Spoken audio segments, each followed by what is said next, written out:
The goal for this instructional plan is for students to understand how to add and subtract numbers written in scientific notation.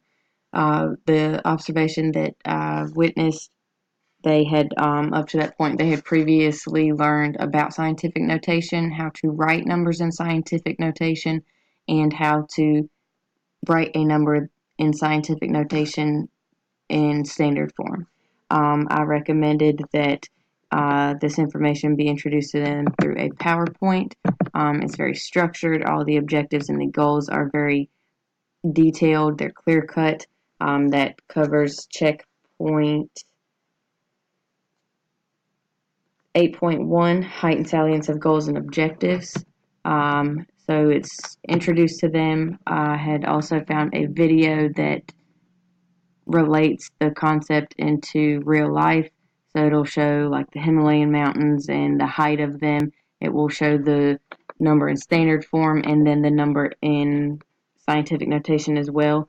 So that covers checkpoint 7.2, optimize relevance and value. So you can see that the heading clearly states the goal here. The observation that I witnessed, the teacher used guided notes to help the students organize their information. I would recommend the same thing here. They seem to do very well with that, and that will cover checkpoint 6.3, facilitate managing information, so helping them organize it in a way that they can reference it later. So they'll go through, you could leave some blanks out, let them fill in the blanks in certain areas, let them copy down the examples. As you can see, it's clearly identified step by step. There's a few different examples you can go through together, and then there are a few problems where you could take a break, walk around, monitor them while they're attempting it themselves. You can assess quickly who understands it, who doesn't, try to guide them in the right direction. So there are two of those there. If they needed more, you could put more on the board, or maybe have some on the guided notes for them to practice, depending on the students and how well you know them, and usually how long it takes them to understand a concept. But starting with dealing with the same exponents is going to be easier for them to understand in the long run. So then once they understand that, you can go on to adding and subtracting. Exponents are different. So this covers checkpoint 5.3, building fluencies with graduated levels of support for practice and performance. So you're chunking the information for them, making it easier, showing them step by step. You would do the same thing here, maybe the guided notes. You've got the steps, there's examples. There are also practice problems at the end where you could assess how well they understand it, determine whether they need to practice some more problems, a few questions for them to keep in mind, maybe some questions for them to ask themselves to guide their thought processing, which is also another checkpoint.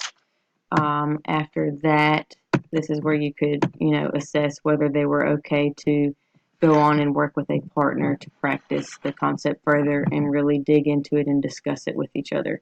So once you've assessed that and determined they're okay to move on, then they can go to a website. It's actually a science website, but it has a link for scientific notation specifically. So they would come here, and as you see, they can actually practice converting the written in scientific notation, converting it into a regular number or writing it in standard form. There are also some other problems where they would be given a number and then have to write it in scientific notation. So that is building on some of their previous knowledge, and that covers checkpoint 3.1, activate or supply background knowledge. Once they've done a few of those, they could come down here to practice add and subtract. So once again, they're with a partner at this point. They're discussing the rules, they're discussing the process and the steps for how they are to, successfully complete this problem. That covers checkpoint 8.3, foster collaboration and community.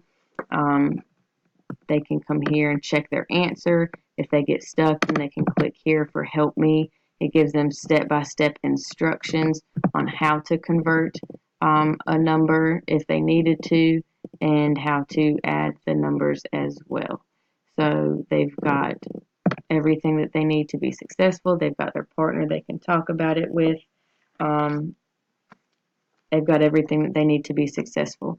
This specific class did not have any students that required a accommodation for any type of visual or hearing impairment, but once again, they've got a hard copy of the notes, which is your visual, your reading, and going over the material with them, so they're getting the auditory, so they're getting a good mixture here, and hopefully they could be successful.